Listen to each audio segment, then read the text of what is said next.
அனைவருக்கும் வணக்கம். வெள்ளைக்காரனை விரட்டிவிட்டு நாம் சுதந்திரம் பெற்றதாக பெருமைப்பட்டுக் கொள்கின்றோம். அது உண்மைதான். ஆயினும் வெள்ளைக்காரனால் நம் நாடு அடைந்த பயன்கள் எண்ணில் அடங்காதவை. அதை பற்றி இந்த வீடியோவில் நாம் பார்ப்போம்.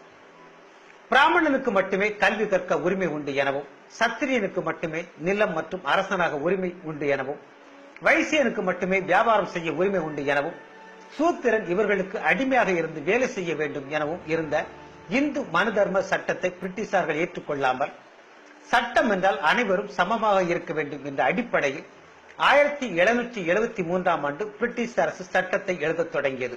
அதன் விளைவாக சத்திரியர்கள் மட்டுமே சொத்து வைத்துக் கொள்ள உரிமை இருந்ததை 1795 அனைவரும் சொத்தை வாங்கிக் கொள்வதற்கான உரிமை வழங்கப்பட்டது. 1804 பெண் சிசு கொலை தடுப்புக்கான அரசாணை வெளியிடப்பட்டது. 1813 கொத்தடிமைகள் ஒழிப்பு சட்டம் கொண்டு வரப்பட்டது. பிராமண பெண்ணை கெடுத்த சூத்திரன் கொல்லப்பட வேண்டும். இந்து மனு சட்டம் 7 374 375. ஒரு பிராமணன் காம இச்சை தர சூத்திர பெண்ணோடு உறவு கொள்ளலாம். ஆனால் அதன் விளைவாக குழந்தை பிறந்து உயிரோடு இருந்துவிட்டால் பிணம் போன்றதே ஆகும்.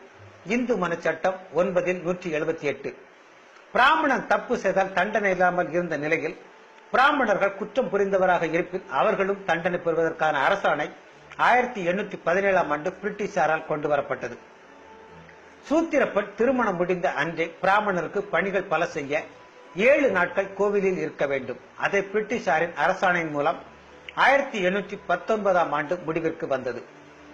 பிராமணன் மட்டுமே கல்வி கற்க முடியும் என்ற நிலையில் இருந்த இந்து சட்டத்தை 1835 லார்ட் மெக்காலேயின் சீரிய முயற்சியின் விளைவாக சூத்திரனும் கல்வி கற்கலாம் என்ற அரசாணை வெளியிடப்பட்டது.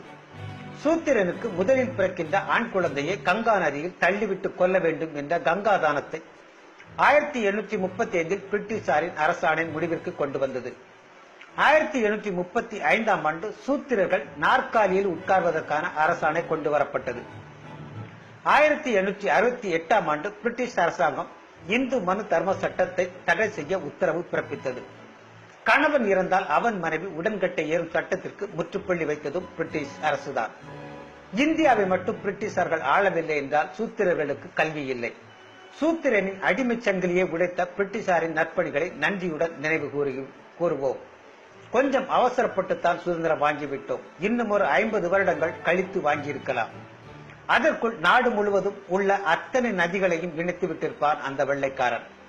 நாம் தான் கூவத்தை கூட தூர்வாராத கூமுட்டைகளாயிற்றே. நாடு முழுவதும் எப்போதோ புல்லட் ரயில் வந்திருக்கும். நாம் இப்போதுதான் மீட்டர் கேஜ்களை பிராட் கேஜ்களாக மாற்ற போராடி கொண்டிருக்கின்றோம்.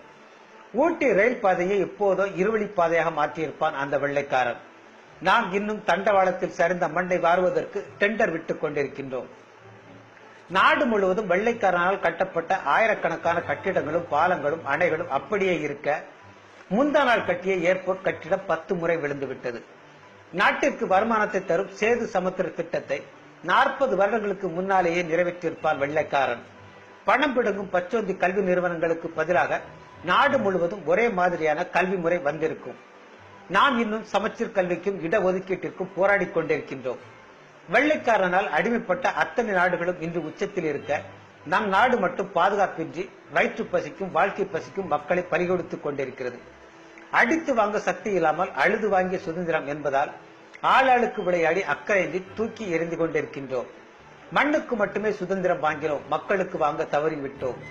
120 கோடி மக்கள் தொகையில் 70 கோடி பேர் மக்கள் வறுமை கோட்டுக்கு கீழே. பெருமையாக சொல்லிக் கொள்கின்றோம் 70 ஆண்டுகளை நெருங்கிவிட்டோம் என்று. இன்று வரை பிளாட்பாரங்கள் நடக்க பயன்படுவதில்லை. நம் நாட்டு ஏழைகள் அங்கு குடியேறி இருப்பதால் எப்படி குத்திக் கொள்ள முடியும் தேசிய கொடியை? ஒவ்வொரு முறை குத்தும் போதும் இடறி நெஞ்சுக்குள் குத்துகிறது.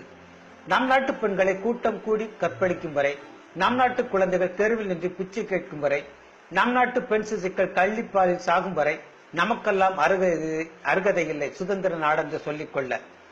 ஆண்டுக்கு 2 நாட்கள் அண்டை நாட்டு கிரிக்கெட்டில் மட்டும் நம் நாட்டு பற்று உயிர் வாழும் என்றால் நாம் அதற்கு அடிமைப்பட்டே இருந்திருக்கலாம் நல்ல காலம் வரும் வரை. நன்றி.